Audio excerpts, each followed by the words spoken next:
মার্কিন president Donald ট্রাম্পের বাণিজ্য প্রশাসন 37% শুল্ক আরোপ করেছে বাংলাদেশের উপর। 2 দিন আগেও ছিল যা 15%। এ নিয়ে আরো একটু বিস্তারিত আলাপে আজ আমাদের সাথে যুক্ত হচ্ছেন অর্থনীতিবিদ এবং BIIS এর গবেষণা পরিচালক ডক্টর মাহফুজ কবির। ডক্টর মাহফুজ কবির, আপনাকে স্বাগত জানাচ্ছি অর্থযোগের আজকের আয়োজনে। এই যে নতুন শুল্ক আরোপ করা হলো, এ নিয়ে আসলে আপনার পর্যবেক্ষণটা জানতে চাই, কিভাবে দেখছেন বিষয়টি?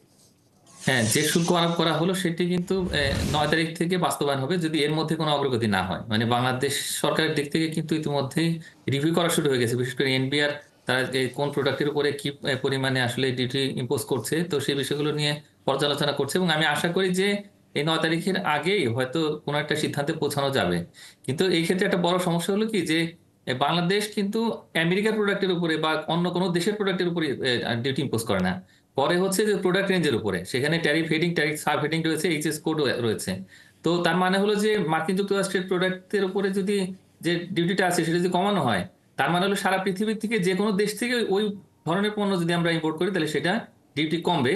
তার মানে হলো যে জাতীয় রাজস্ব বোর্ডের যে রাজস্ব আয় সেটা কিন্তু কমে যাবে। এটা একটা দিক। আরেকটা দিক হচ্ছে কি যে এখানে আমরা যদি দেখি যে কোন কোন দেশের উপরে কি কি ধরনের শুল্ক আরোপ করা হয়েছে, তো ভারতের উপরে 26%, পাকিস্তানের উপরে 29%। এই দুটো দেশে কিন্তু বাংলাদেশের মূল প্রতিযোগী আন্তর্জাতিক বাজারে এবং মার্কিন যুক্তরাষ্ট্রের বাজারে। তো সেই দেশগুলোতে কিন্তু নতুন করে এক্সপোর্ট অর্ডার যেতে পারে, যেটা বাংলাদেশে ইতিমধ্যে ছিল সেগুলা কিন্তু ওই দেশে চলে যাওয়ার একটা আশঙ্কা রয়েছে যদি 9 তারিখের মধ্যে আমরা কোনো সমাধানে না আসি। আর তৃতীয় যে বিষয়টা সেটা হলো যে কতগুলো কিন্তু পণ্য জাহাজের মধ্যে অলরেডি চলে গেছে এবং সেটা হয়তো 9 তারিখের পরে গিয়ে পৌঁছাবে। তো এখন আগের সিদ্ধান্তে তো এসছিল একটা হয়তো ছিল, কিন্তু এখন যেটা দেখা যাবে যে কি যে সেটার কিন্তু দাম বেড়ে গেছে শুল্কের কারণে। তো সুতরাং একটা বড় রকমের সমস্যা রয়েছে, কিন্তু এক এক দিক থেকে হচ্ছে যে আমাদের এক্সপোর্ট আর্নিং এ একটা শক আসার সম্ভাবনা রয়েছে। আর একটা হচ্ছে যে বাংলাদেশে অনেক বিদেশি বিনিয়োগ আছে, বিশেষ করে ইয়ং ওয়ান সহ অনেক বড় বড় কোম্পানি, তারা কিন্তু বাংলাদেশে বিনিয়োগ করে, তারা কিন্তু এই পণ্যটা এখানে প্রডিউস করে বিভিন্ন দেশে এক্সপোর্ট করছেন এবং তার ডক্টর মাহফুজ কবির, আমরা কথা বলছিলাম এই যে শুল্ক আরোপ প্রসঙ্গগুলো নিয়ে এবং 9 তারিখের আগে কি কি পর্যালোচনা করা যায় এবং কতটুকু আসলে সেই বিষয়টি নিয়ে পদক্ষেপ নেওয়া যায় সেই বিষয়গুলো নিয়ে। আরও একটি বিষয় যেটি জানতে চাই, আমাদের দেশের রপ্তানিকারকরা এই যে পরিস্থিতি মোকাবেলার ক্ষেত্রে আসলে কতটুকু প্রস্তুত বা সক্ষম বলে আপনি মনে করেন?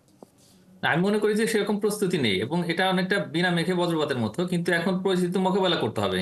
এবং এটার জন্য আসলে ব্যবসায়ী মহল এবং একই সঙ্গে সরকারের দিক থেকে ঘনিষ্ঠভাবে কাজ করতে হবে এবং শুল্ক কমাতে হবে এবং একটা মোটামুটি একটা ফ্যাক্টশিট তৈরি করতে হবে যে কোন কোন প্রোডাক্টের উপরে কি কি ধরনের শুল্ক কমানো হলো। এবং এটার জন্য কিন্তু এখন এর যে ইউএস ট্রেড ডিপার্টমেন্টের সঙ্গে আলাপ আলোচনা করতে হবে, বিশেষ করে আমাদের সঙ্গে যে টিকফা চুক্তি রয়েছে, তো সেটা অনুযায়ী যে যে ফোরামটা রয়েছে সেটার মধ্যে কিন্তু ইউএস যে যে সরকারের দিক থেকে এবং বাংলাদেশের যে বাণিজ্য মন্ত্রণালয়ের দিক থেকে কিন্তু একটা খুব জরুরি বৈঠক আয়োজন করতে হবে এবং এটা করলে তারপরে কিন্তু আমাদের এই যে আলোচনাটা সুবিধা হবে। আর দ্বিতীয়টা হচ্ছে যে আমাদের পররাষ্ট্র মন্ত্রণালয়ের মাধ্যমে হোয়াইট হাউসের সঙ্গে একটা একটা কানেকশন তৈরি করতে হবে, যাতে করে একটা মেসেজ দিতে হবে যে না, বাংলাদেশের এনপিআর রিভিউ করছে এই যে প্রোডাক্টে কিভাবে ট্যাক্স কমানো যায়।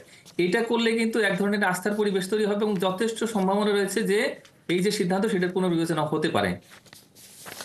ইতিমধ্যেই তো আমরা সরকারি পক্ষ থেকে এই বিষয়ে একটি মন্তব্য পেলাম, বাংলাদেশের আমদানি করা পণ্যের উপর শুল্ক আরোপ নিয়ে আসলে পর্যালোচনা করছে বলে জানিয়েছেন অন্তর্বর্তী সরকারের প্রধান উপদেষ্টা প্রেস সচিব শফিকুল আলম। এবং তার যে এই মন্তব্য, যে পর্যালোচনার বিষয়টি যে উঠে আসছে, সেটি নিয়ে আপনি কতটা আশাবাদী? আমি মনে করি যে এখানে আশাবাদী হওয়ার সুযোগ আছে। তার কারণ এনবিআর কিন্তু এই কাজটা যেহেতু শুরু করেছে এবং এখানে কিন্তু বিষয়টা খুব কঠিন নয়। তার কারণ বাংলাদেশ কিন্তু অল্প কিছু রেঞ্জের প্রোডাক্ট ইম্পোর্ট করে আমেরিকা থেকে এবং তার মধ্যে তুলাটাই সবচেয়ে বেশি এবং সেখানে শুল্কের হার খুবই কম, মানে 1%। এবং অন্যান্য পণ্য যেগুলো আছে সেগুলোর ক্ষেত্রেও যে শুল্কগুলো আছে সেগুলো রেশনালাইজ করতে পারলে আমি মনে করি যে খুব অল্প সময়ের ভিতরে 3-4 দিনের ভিতরে যদি আমরা সেটা সিদ্ধান্তে আসতে পারি, তাহলে সেই ক্ষেত্রে এটা অবশ্যই খুব দ্রুত হোয়াইট হাউসকে এটা মেসেজ দেওয়া যেতে পারে এবং দিলে আমি মনে করি যে উত্তেজনাটা কিছুটা প্রশমিত হবে। মানে এখন যে অবস্থাটা আছে যে বিভিন্ন দিকে কিন্তু বিভিন্ন দেশের উপরে আসলে শুল্ক আরোপ করা হয়েছে, তো সুতরাং খুব দ্রুত যদি বাংলাদেশ সিদ্ধান্ত নিতে পারে তাহলে সেই ক্ষেত্রে অন্য দেশের চাইতে আমরা এগিয়ে যাব এবং এটাই আসলে দরকার, যে তারা দেখতে চাচ্ছে যে আমরা আসলে কি ধরনের পদক্ষেপ নেই। সময় মতো আসলে সঠিক সিদ্ধান্তটাই এখন আমাদের সবচেয়ে বেশি দরকার। ধন্যবাদ ডক্টর মাহফুজ কবির, আপনার মূল্যবান সময়টুকু আজ আমাদেরকে দেওয়ার জন্য। দর্শক, আমাদের সাথে যুক্ত ছিলেন অর্থনীতিবিদ ডক্টর মাহফুজ কবির। কথা বলছিলাম মার্কিন শুল্ক আরোপ প্রসঙ্গ নিয়ে আমাদের কি করা উচিত এই বিষয়গুলো নিয়ে।